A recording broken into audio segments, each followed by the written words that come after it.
I was just here for the lobster. Instead, I ended up with a wife.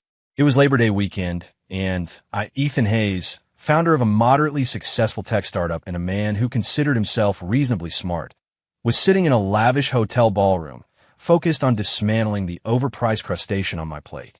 Technically, the bride was some distant cousin on my mom's side. The relationship was so convoluted, I had to check the Notes app on my phone just to remember the couple's names. My only reason for being here was to get my mom off my back and to see if the check I wrote for the wedding gift was worth the 5-star catering. The room was buzzing, the giant, tacky floral arrangements making my eyes water. I just popped a piece of buttery lobster into my mouth when the wedding MC on stage tapped his mic. His testing, 1, 2, had a tremor in it you could feel even over the air conditioning. Ladies and gentlemen, friends and family, he began, his voice cracking. We seem to be experiencing a, minor, unforeseen technical difficulty. I looked up. The guy's forehead was gleaming with sweat. Technical difficulty? Did the Wi-Fi go out? Mick Batteristi? The chatter in the ballroom slowly faded as hundreds of pairs of eyes locked onto the stage. The MC smile was so forced it looked painful. Our groom, Mr. Leo Vance, due to some, extremely urgent and unavoidable personal matters, is temporarily unable to join us. The room exploded. What does that mean? The groom bolted. Is this a joke? The Kane family is going to be a laughingstock. I knew that Leo guy was sketchy. Too much hair gel. The woman at my table, a gossip connoisseur, leaned in and whispered excitedly. See, Ethan? Major drama. That gift check was totally worth it. I ignored her. My eyes drifted past the crowd to the side of the stage. An older man in a sharp tuxedo, his hair silver white, was clutching his chest, swaying on his feet. A few people rushed to steady him. I recognized him.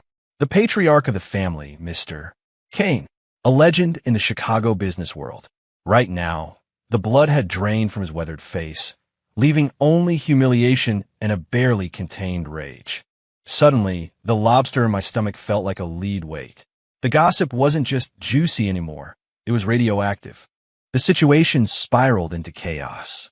The whispers of the guests became a tidal wave of judgment. Every word a slap in the face to the Kane family. The bride's mother was already crying into a napkin. Mr. Kane leaned on a table, his lips trembling, unable to speak. My mom appeared out of nowhere and smacked me on the back. Ethan, look at them. It's just awful. I nodded. It was. A beautiful wedding had just become the city's juiciest scandal. You know, my mom added, Mr. Kane used to play chess with your grandpa back in the day. He held you when you were a baby, bought you candy. I blinked. That was news to me. I had no memory of that. Go on, do say something. See if he's okay, she urged, giving me a shove. I stumbled forward, right into the orbit of the head table. Mr. Kane's eyes met mine. They were a mix of desperation, pleading, and a last shred of his dignity. He looked like he was searching for something, anything, to salvage the wreckage of the day. And there I was, 6'1", in a decent suit, standing right in front of him like an idiot. Young man, Mr. Kane started, his voice a dry rasp, as if I were a lifeline. The surrounding relatives, including my great-uncle Bob, who lived for this stuff, started chiming in. That's right. You can't let him get away with this. The bride is such a wonderful girl. How can anyone do this to her? Then someone, probably fueled by the open bar, yelled, just find another decent guy. This wedding has to happen. Can't let that jerk win. The words were like a spark in a tinderbox. And then every single eye in that room landed on me. What was I thinking? I have no idea. All I saw were Mr. Kane's clouded eyes, the same look my grandpa had when he was sick. Something inside my head just snapped. A surge of some long-dormant, heroic bullshit flooded my brain, washing away all common sense. I took a step forward, snatched the microphone from the stunned MC, and roared. He won't marry her? I will. The wedding is back on. My voice, amplified by the speakers, echoed through the massive ballroom with the finality of a guillotine. Silence. Even the humming of the industrial-grade air conditioning seemed to die down. Hundreds of eyes stared at me, their expressions shifting from shock to disbelief, and finally, to a bizarre sort of respect. My mom's jaw dropped, a handful of cocktail nuts scattering at her feet. My great-uncle Bob's eyes were as wide as saucers. Mister. Kane just stared, his trembling hands suddenly still. And in that moment, I regretted everything. It took 3 seconds. The heroic rush vanished, replaced by a reality so cold it felt like a bucket of ice water being dumped over my head. I'll marry her. Marry who? I didn't even know what the bride looked like. I was just here to eat and run. I clutched the microphone, my knuckles white. I wanted to say something, anything, just kidding, folks. Trying to lighten the mood. But then I saw the flicker of hope returning to Mr. Kane's eyes, and the words caught in my throat. The MC was the first to recover. He grabbed the mic back like it was a life raft, his voice nearly breaking with emotion. Yes, yes, now that a real man. Let's give a huge round of applause for our new groom, Mr. Ethan Hayes. The applause was deafening. Not a polite smattering, but a thunderous, roaring ovation, like I just single-handedly stopped an alien invasion.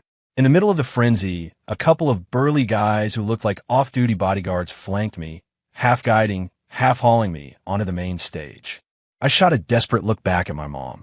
She gave me a thumbs up, mouthing the words, "That's my boy, my boy." I just sold myself into matrimonial slavery to a complete stranger. The next hour was a blur. I was a puppet, and someone else was pulling the strings. The MC whispered the ceremony steps into my ear at 1,000,000 miles an hour. I didn't hear a word. They squeezed me into a tux that was clearly meant for someone else and pinned a ridiculously large red flower to the lapel. Mr. Kane gripped my hand, tears in his eyes. Good boy, he kept repeating. The Kane family owes you more than we can ever repay. I forced a smile. Happy to help, sir. Happy my ass. My brain was stuck in a loop of who am I? Where am I? What the hell am I doing? Me, Ethan Hayes, 28 years old, owner of a growing tech company, a guy whose longest relationship lasted 6 months. And today, at a distant cousin's wedding, I'd gotten myself married. My friends would roast me over this for the rest of my life. The real panic set in. What happens next? When this is all over, do I go back to my apartment? Or to hers? How do I explain this to my brand new, completely unknown wife? Hey, nice to meet you. I'm your emergency husband. Don't worry, this is all for show. We can get it annulled tomorrow. She'd probably call the cops, but it was too late. I couldn't back out now and become the second groom to run out on this wedding. Mr. Kane looked like he was one bad piece of news away from a cardiac event. I had to see this ridiculous play through to the end. And now, let's give a warm welcome to our beautiful bride, the MC announced as the classic wedding march began to play. I turned stiffly, my neck creaking, and looked toward the back of the ballroom. The grand doors swung open. A figure in a stunning white gown appeared, flanked by 2 bridesmaids. A thick veil obscured her face, but her posture was incredible. Tall, slender, she walked with a steady, confident gait. It looked less like a walk down the aisle and more like she was heading into a hostile corporate takeover. Damn, I thought. This girl's got ice in her veins. Jilted at the altar 1 minute, and the next she's calmly walking toward a replacement groom. Mr. Kane took her arm and led her toward me. The aisle wasn't long, but it felt like they were walking from another continent. Finally, he placed her hand in mine. Her skin was cold, and I could feel a faint tremor in her fingertips. Okay, so not ice. She was holding it together by a thread, just like the rest of them. A weird wave of protectiveness washed over me, and I gave her hand a gentle, reassuring squeeze. She flinched, then squeezed back, her grip surprisingly strong, like a drowning person grabbing a piece of driftwood. Mr. Kane leaned in, whispering so only the 3 of us could hear, Ethan, my daughter, Jasmine, please, take care of her. Jasmine? The name sounded familiar. Before I could place it, the MC launched into the vows. Ethan Hayes, do you take this beautiful woman, Jasmine Kane, to be your lawfully wedded wife? My brain was white noise. Ido, Imambad. Jasmine Kane, do you take this handsome man, Ethan Hayes, to be your lawfully wedded husband? Silence from under the veil. A full 2 seconds of it. My heart hammered against my ribs. Oh God, please don't say no. Please don't let this whole charade collapse right here. Finally, a cool, slightly hoarse female voice whispered, Ido. Rings were exchanged. A hug, and then the kiss. When the MC boomed, you may now kiss the bride. I froze solid. Seriously? This was definitely not in the emergency groom job description. The crowd was cheering, whistling. I looked at the veiled woman before me, trapped. Kissing her felt like assault. We were strangers. Not kissing her would make the whole thing look like a sham. In a half-second I hesitated. She took a step forward and, through the veil, quickly brushed her lips against my cheek. It was feather-light, over in an instant. All I registered was a soft texture and the faint scent of expensive perfume. The crowd went wild. I let out a breath I didn't know I was holding. A new sense of admiration for my temporary wife bloomed in my chest. Quick thinking, high emotional intelligence. The rest of the reception, I was on autopilot. I smiled, shook hands, and clinked glasses with an endless parade of strangers, my new bride, Jasmine, on my arm the entire time. She didn't say a word, but she played her part perfectly. The groom is a lucky man, getting our Kane family princess. Someone slurred. Talk about marrying up. Another person muttered. The words bounced off me. The whole thing felt like a fever dream. Finally, the last guest departed. My legs felt like jelly. A man who looked like a butler approached us. Mr. Hayes, he said respectfully, the suite is ready. Allow me to show you and Miss Kane up. Mr. Hayes, right? My jaw twitched as I followed him into the VIP elevator. The three of us stood in suffocating silence. Jasmine was still linked to my arm, but her body was rigid. I cleared my throat. So, today was unexpected. She said nothing. Look, don't worry, I tried again. I'm not a bad guy. Tomorrow, we can sit down and figure this all out. Still nothing. Fine. I shut up. The elevator dinged, opening onto the penthouse floor.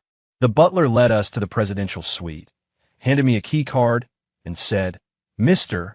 Hayes, Miss Kane, I wish you a pleasant evening. He bowed and vanished down the hall. It was just the two of us. The thin plastic key card felt like it weighed 1,000 pounds. I took a deep breath and swiped it. The door clicked open. The air inside smelled of champagne, roses, and money. The suite was massive, with floor-to-ceiling windows offering a glittering panorama of the Chicago skyline.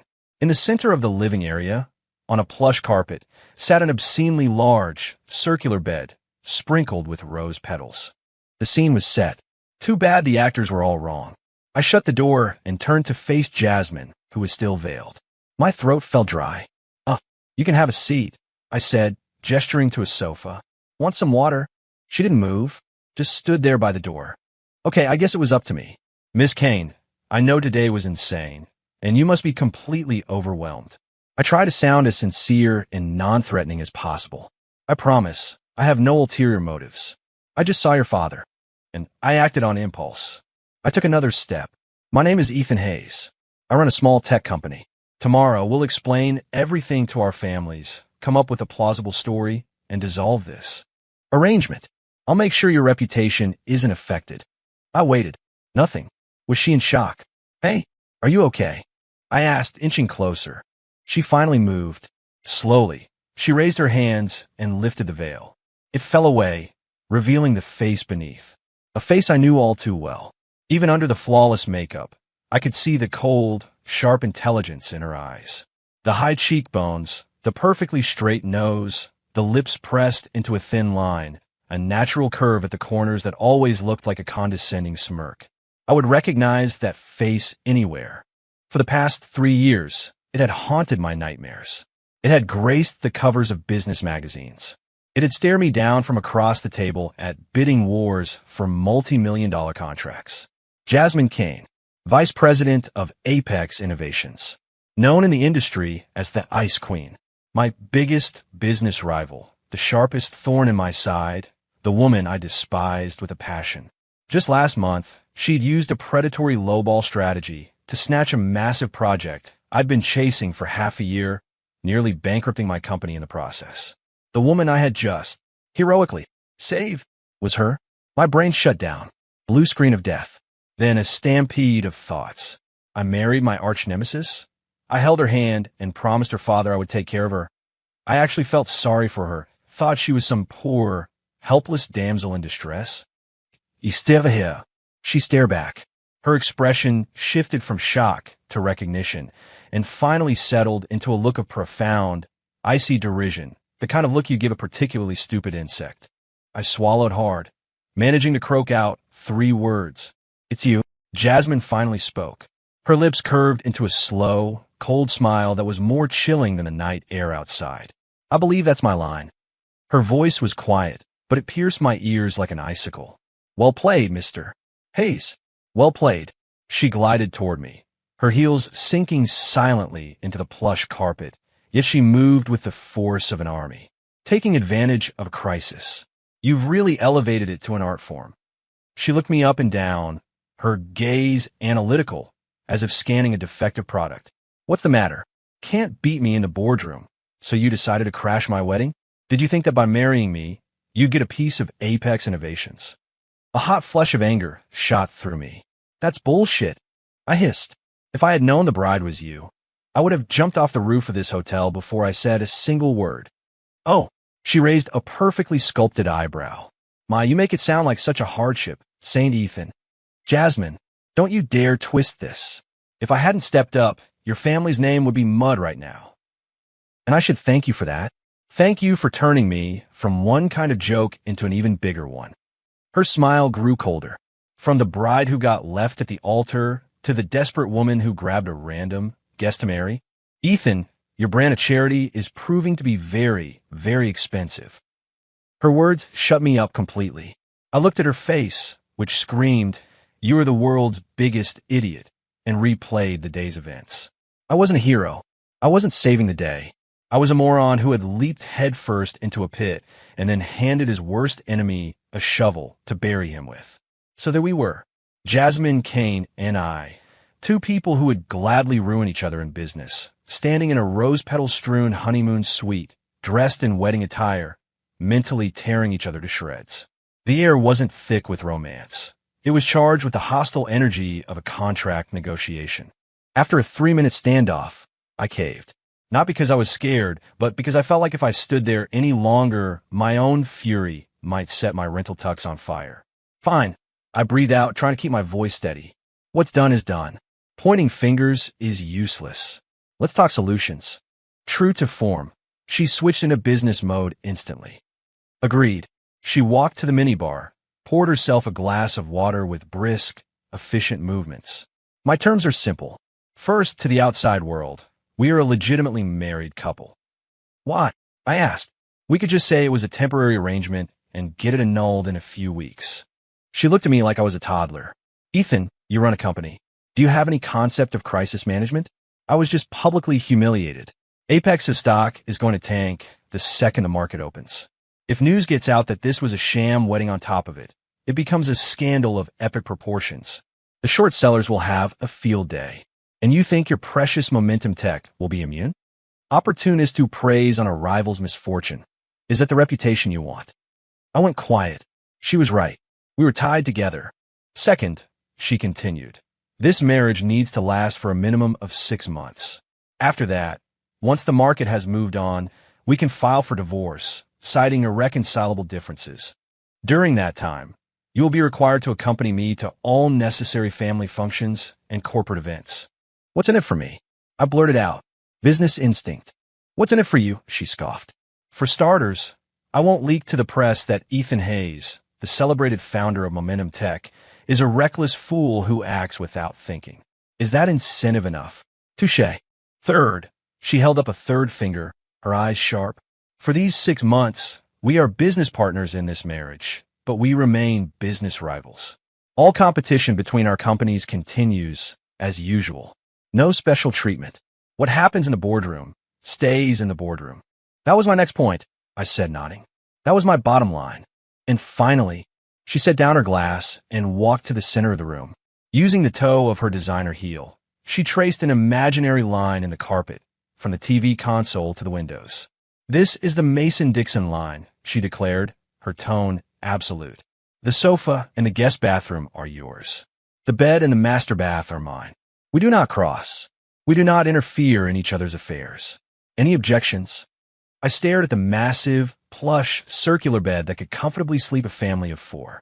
Then I looked at the stylish but unforgiving-looking designer sofa, where I'd be lucky to lie down without my feet hanging off.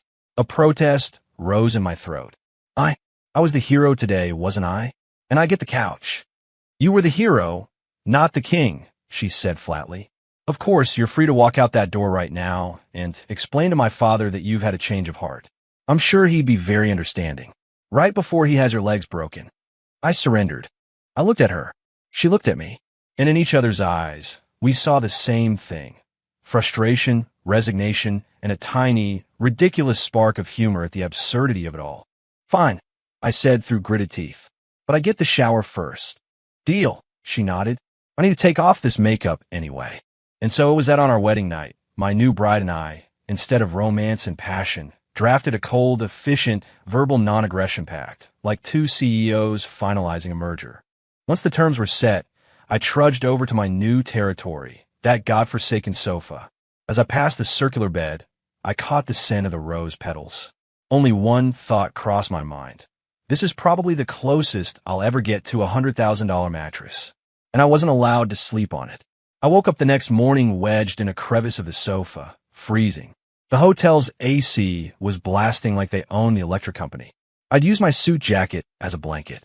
When I opened my eyes, Jasmine was already dressed, sitting at the vanity table, applying something expensive to her face. She was wearing a crisp, white power suit, her hair pulled back in a severe bun. She was the ice queen again. She saw my reflection in the mirror.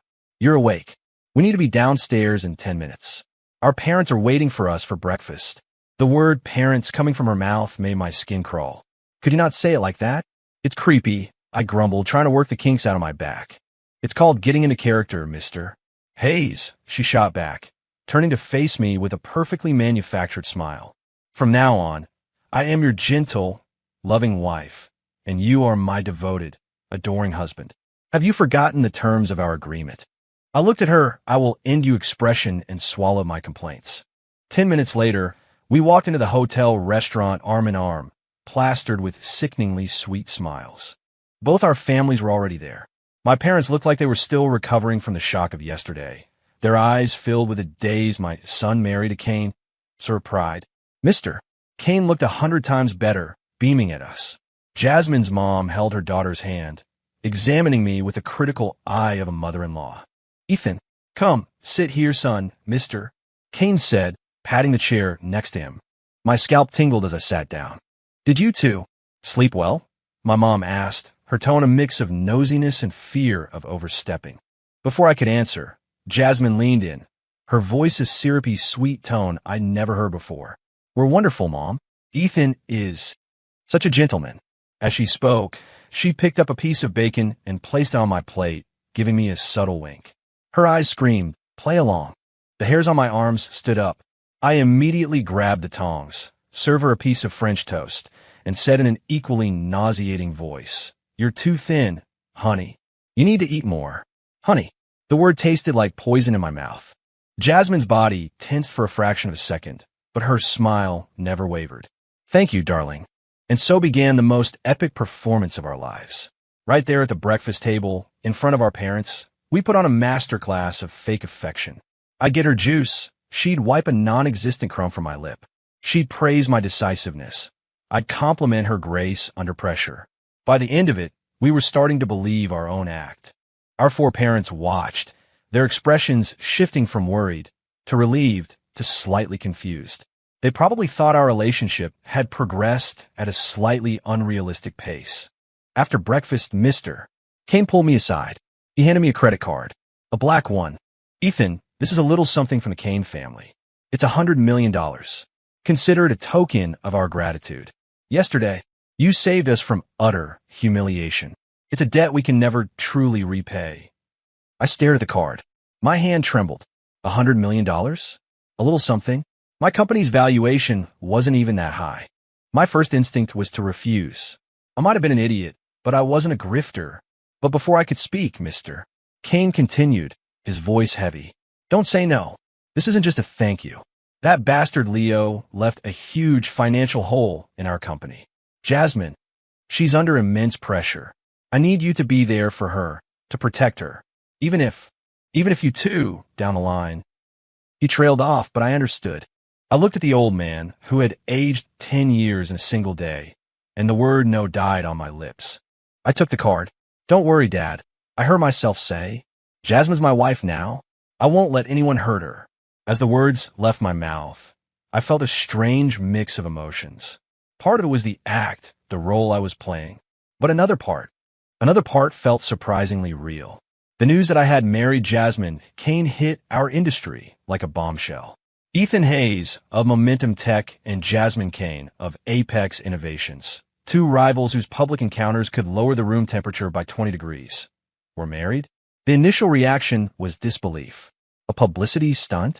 Then, photos from the wedding started leaking. The groom was different, but the venue, the guests, the Kane family, it was all real. The narrative shifted. A merger? Are they trying to create a monopoly? No way. I heard the original groom bailed, and Hayes was just in the right place at the right time. It's a marriage of convenience. The game's the 1% play, am I right? My phone blew up with calls from partners, investors, and friends, all fishing for information.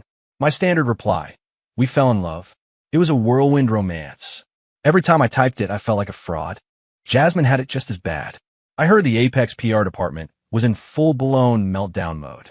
The real test, however, came at our first public appearance as a married couple. The place, the Javits Center for the annual Smart City Tech Conference. Jasmine and I were there representing our respective companies, both bidding for the same 9-figure city contract. When I arrived, she was already there, schmoozing with a few industry heavyweights. She wore a deep blue suit that made her look sharp, powerful, and ridiculously attractive. She saw me and offered a small smile. To everyone else, it was a wife's warm greeting. To me, it was a declaration of war. I walked over, slid my arm around her waist, and whispered in her ear, "Looking sharp, Ms. Kane. Guess the couch agrees with you." That's right. I'd thrown the $100 million card on her pristine white bedspread. In exchange, I had successfully negotiated for half the bed. We still had a pillow barrier down the middle, our own little Berlin Wall, but it was a victory nonetheless. Her body stiffened. Then her smile widened as she reached up to straighten my tie. "Of course," she purred. "Unlike some people who snore so loudly they disrupt my beauty sleep." I frowned. "I don't snore. I say you do, therefore you do." "Right, darling." The last word was a stiletto heel of a threat. The executives around us chuckled. "Ah, newlywed. Don't mind us old folks, you two." I was smiling on the outside, but my insides were churning. I gave her waist a subtle, warning squeeze. In response, her fingernail accidentally scraped the side of my neck as she adjusted my tie. In full view of everyone, we were engaged in a silent, petty war under the guise of affection. The bidding presentations began. Apex was up first. The second Jasmine stepped on stage, she transformed. The mask misses. Hayes fell away, revealing the ruthless ice queen I knew. Her presentation was flawless, her data impeccable, her arguments airtight. She was brilliant. Sitting in the audience, I had to admit, personal feelings aside, the woman was a phenomenal adversary. It was my turn. I took a deep breath and walked on stage. My proposal approached the problem from a different angle. She focused on infrastructure and scale. I focused on user experience and sustainable operations. It was Momentum Tech's signature strength. I was in a zone, the judges were nodding, everything was going perfectly. And then, as I got to the most critical slide, cost analysis, the massive screen behind me went black. My presentation was gone. A murmur went through the crowd. My stomach dropped. I instinctively glanced at Jasmine in the front row. She looked surprised, but there was also a glint of amusement in her eyes, a "let's see you get out of this one" kind of look. Did she do this? No, this was too clumsy, too low-tech for her. But it didn't matter who did it. I had about 10 seconds to salvage the situation. No slides meant no data, no visuals, no safety net. My mind raced. Then I made a call. I turned off the teleprompter, tossed the remote clicker onto the lectern, and walked to the very edge of the stage. "Well, ladies and gentlemen," I said with a relaxed smile. It seems my presentation was so dazzling that it short-circuited the entire system. A few chuckles from the audience broke the tension. But that's okay. I continued, because a truly great idea shouldn't just live in a PowerPoint. It should live in here, I said, tapping my head, and in here, tapping my chest. So, for the next 10 minutes, allow me to paint you a picture of the smart city that Momentum Tech wants to build. I went completely off script, free from the slides. My pitch became more passionate, more human. I described an elderly woman using a simple smart bracelet to call for help. I talked about kids playing in a park where the lighting and security adjusted dynamically to keep them safe. I painted a picture of commuters using a citywide app to find the fastest, least congested routes home. I wasn't selling technology anymore. I was selling a better life. When I finished, the room was silent for a beat. Then, the applause was thunderous. As I walked off stage, I passed Jasmine. Her expression was complex, unreadable. "Hayes," she said quietly. "Not bad." Coming from her, it felt more jarring than 100 insults. The winner of the contract would be announced in 3 days. Jasmine and I had a silent agreement not to talk about it. Our strange, domestic life resumed its separate but equal routine. That night, I was heading home late from the office when I saw a familiar, disgusting figure lurking by the entrance to our apartment building. Leo Vance, the runaway groom. He was dressed in flashy designer clothes, holding a giant bouquet of tacky red roses, and arguing with Jasmine, who was trying to get past him. "Jasmine, just let me explain. I had a good reason. I swear," he pleaded, his voice oozing fake sincerity. Jasmine's face was a mask of cold fury. "Get out of my way, Leo. Give me another chance. What's that Hayes guy got? He's just the schmuck who picked up the scraps. Our history, everything we had. Does that mean nothing?" Hearing him call me scraps was one thing. I could live with that. But the way he talked about Jasmine like she was some object to be fought over lit a fuse inside me. "He strode over." She said no. "Are you deaf?" They both whipped around. Leo's eyes widened, then narrowed into a sneer. "Well, if it isn't Mr. Hayes, keeping a tight leash on your hand-me-down wife." I ignored him, stepped in front of Jasmine, shielding her, and looked down at Leo like he was something I'd scraped off my shoe. "First," I said, my voice dangerously calm, "she is my legal wife. Mrs. Hayes, you will address her with respect. Second, I don't care what your reasons were. A man who humiliates a woman and her entire family on their wedding day doesn't get to talk about history. And third," I took a step closer, using my height to loom over him. "I don't know what your game is, and I don't care. But you're going to leave right now, or I will personally introduce you to the concept of unavoidable personal matters." My stare was cold steel. I'd dealt with plenty of entitled pricks in my years of building a business. Leo was just another one. He flinched, clearly not expecting the schmuck to have a backbone. You just wait," he stammered, pointing a finger at me. He then shot a nasty look at Jasmine. "This isn't over, Jazz. Don't forget, I still have leverage." With that, he threw the roses on the ground, jumped into a low-slung sports car, and sped off. The street was quiet again. I turned to Jasmine. She was pale, her lips pressed into a thin, hard line. "What did he mean, leverage?" I asked. Her head snapped up, her eyes guarded. "It has nothing to do with you. I am your legal husband," I repeated. "His threat against you is a threat against me. This isn't a business negotiation, Jasmine. This isn't the time for us to be rivals." She was silent for a long time. Finally, she spoke, her voice weary. "Some old photos and videos. Nothing scandalous, but it would be a mess if he released them." I got it. Blackmail. I looked at her. This woman who was always so composed, so fiercely independent. And for the first time, I saw a flicker of helplessness in her eyes. Something inside me shifted. "Come on," I said, my voice softer. I took her wrist. "Let's go home." Her wrist was thin and cool in my hand. She didn't pull away. Back in the apartment, the mood was heavy. Jasmine went to the bathroom to wash her face while I found a bottle of wine and 2 glasses.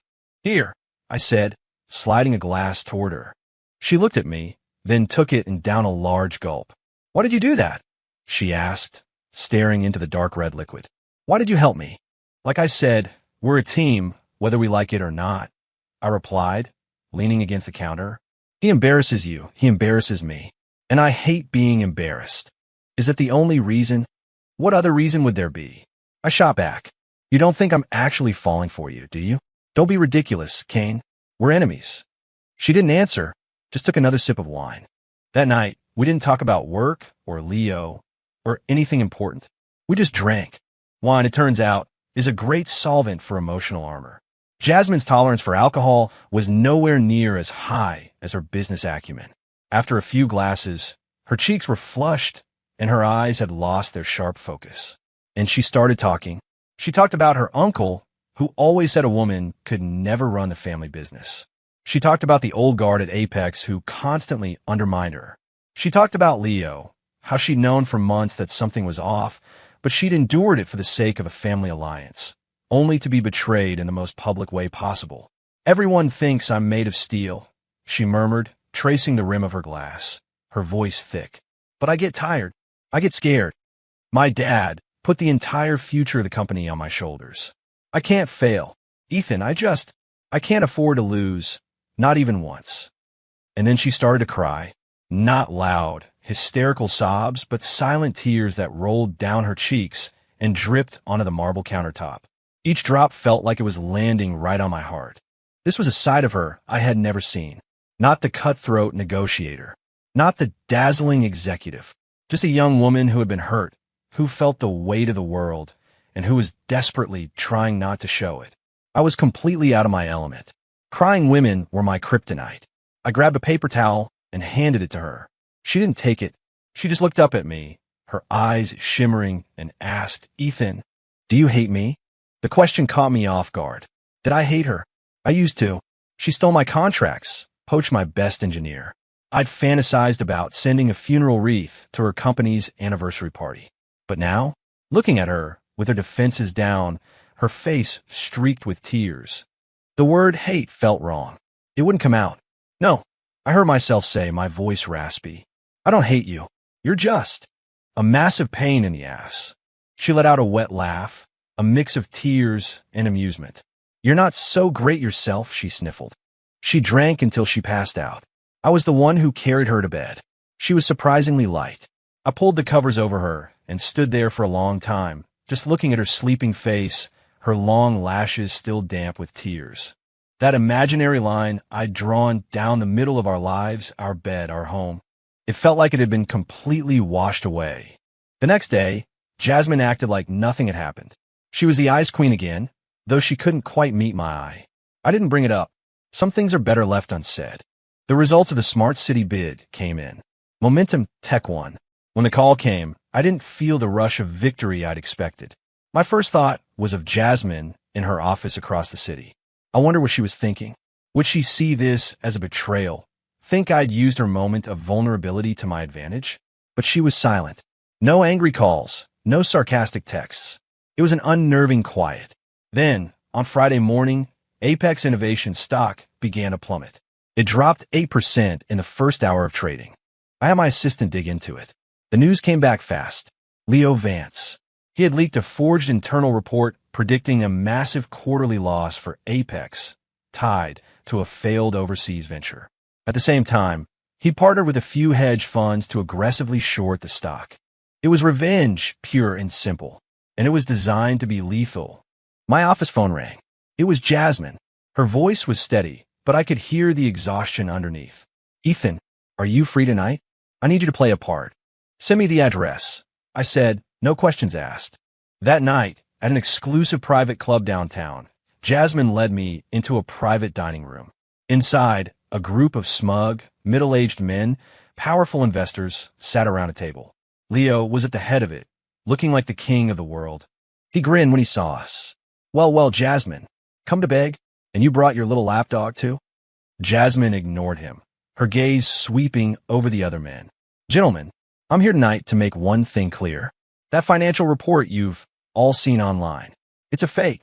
A fake." One of the investors chuckled. "That's a big claim, Jasmine. We've got real money on the line here, which is why I brought proof." She pulled a file from her briefcase and slapped it on the table. "This is a signed strategic partnership agreement between Apex Innovations and Momentum Tech," she announced, her voice ringing with authority. Momentum Tech will be investing $500 million in Apex in exchange for an equity stake to jointly develop the Smart City project. Our companies are forming a joint venture, which will be co-chaired by myself and my husband, Ethan Hayes. She turned to me, extending her hand, her eyes filled with a trust that stunned me. "Isn't that right, darling?" I got instantly. I stepped forward, took her hand, and faced the room of stunned investors with a confident smile. "That's absolutely right," I said, holding our joined hands up for all to see. I didn't just marry Jasmine Kane. I'm investing in her and in the future of Apex Innovations. This 500 million is just the beginning. So if you're thinking of shorting Apex, you're not just betting against her. You're betting against both of us. I'd suggest you think very, very carefully about that. The color drained from Leo's face. One wounded giant like Apex they could take down. But Apex backed by the winner of the city's biggest tech contract? That was a different story. That night, we were a perfect team. She was the steel, I was the hammer. We didn't have to make threats. Our unity was the threat. One by one, the investors made their excuses and left, until it was just us and Leo. You're ruthless, Jasmine, he spat. You'd actually team up with him just to beat me? You underestimated me, Jasmine said coldly. And you underestimated my husband. The way she said my husband, it sounded real. It sounded proud. On the drive home, the car was quiet. Thank you, Jasmine said softly. For what? For backing my play? That agreement. It wasn't real. The 500 million. I made it up on the spot. I smiled. I know. She turned to me, shocked. You knew.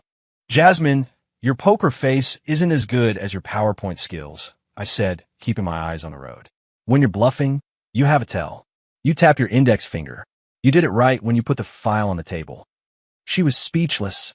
But, I added, just because the agreement was fake doesn't mean the partnership has to be.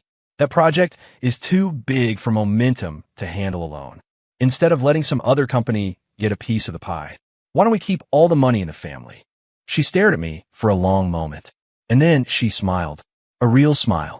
The kind that reached her eyes and melted all the ice. Okay, partner, she said. Let's do it. After that night, everything changed. We launched the joint venture, combining the best and brightest from both our companies. Our days were filled with heated arguments in the conference room, followed by late nights where we'd hammer out solutions together. Jasmine and I were no longer just husband and wife in name only. We were true partners. We'd call each other at 2 a.m. to debate a line of code. I'd find her passed out at her desk and drape my jacket over her shoulders. The pillow barrier on our bed vanished. Sometimes we'd end up crammed together on the sofa, laptops balanced on our knees, working until sunrise. I got used to the coffee she'd have waiting for me every morning, brewed just the way I like it. She got used to the soup I'd leave for her in the slow cooker on nights she worked later than me. We stopped calling each other Hayes and Kane.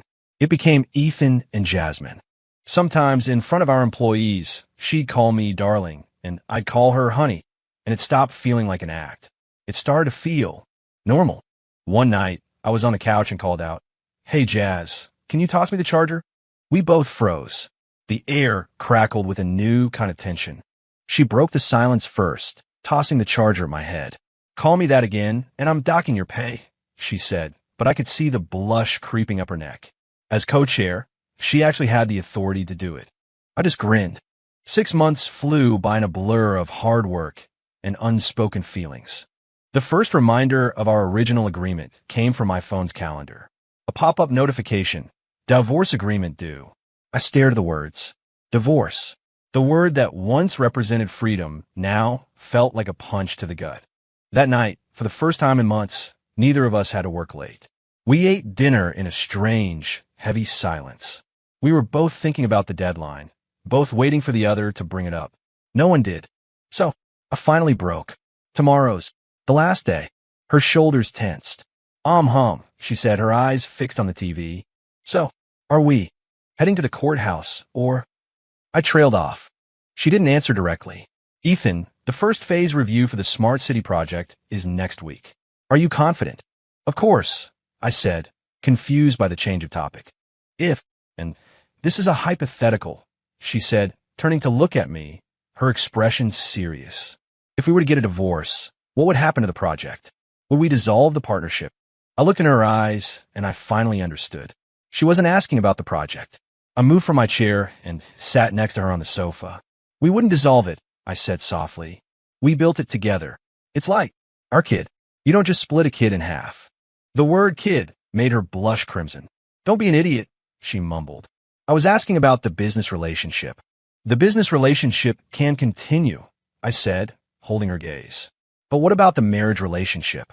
She turned away, but not before I saw the tips of her ears turn red. Looking at her, at the beautiful, brilliant, impossible woman sitting next to me, I knew what I had to do. I was up before sunrise the next morning. Jasmine was still asleep.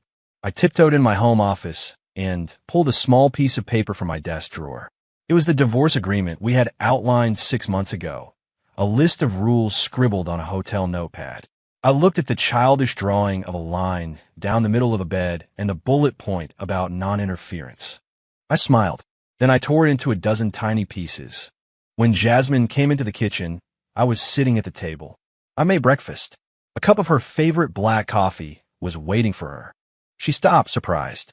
"You're not at the office." "Took the day off," I said. "For what?" she asked, taking a sip of coffee.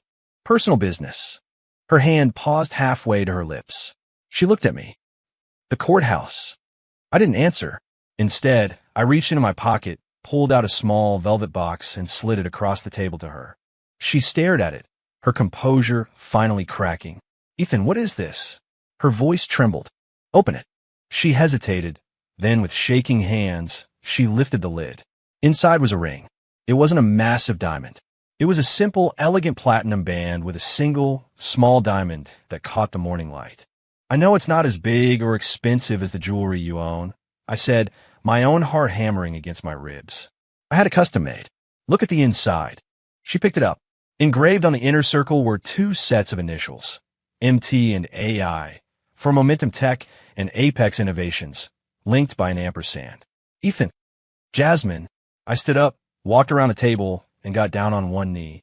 I practiced this in front of the mirror all night, but it still felt clumsy and terrifying. The first time we did this, it was a joke. It was rushed and ridiculous and unfair to you, I said, looking up at her. Her eyes were shimmering with unshed tears. I'll admit, at first, all I wanted was for it to be over. I thought I hated you. I wanted to crush you in the boardroom. But over these 6 months, I got to know the real you. The you who stays up all night to fix a subordinate's mistake. The you who made me ginger tea when I was sick. The you who cries when you think no one is watching. And I realized my arch nemesis wasn't so bad after all. I started looking forward to seeing you every morning. I started to love arguing with you, and I loved fighting alongside you even more. So, I took a deep breath. I tore up the agreement. That first wedding doesn't count. I want to ask you again, for real this time. Jasmine Kane, CEO, Ice Queen, my pain in the ass. Will you continue to be my rival for the rest of my life? Will you let this schmuck who picked up the scraps officially become your husband? She just looked at me, a tear finally breaking free and tracing a path down her cheek. But she was smiling. She didn't say yes. She snatched the ring from the box, slid it on her finger, a perfect fit, and then pulled me to my feet. She stood on her toes and kissed me. It was nothing like the kiss at the wedding. This one was real. When we finally broke apart, she rested her forehead against mine, her voice thick with emotion. "In your dreams." She playfully punched my arm. "Your company is mine now. Your money is mine. And I'm taking 3/4 of the bed." I held her close, grinning like an idiot. "Okay," I whispered. "It's all yours. What's mine is mine, and what's yours is mine." The sun streamed through the window, bathing us in a golden light. My war with my rival wife was far from over. In fact, it was just beginning, and I couldn't wait for a lifetime of it.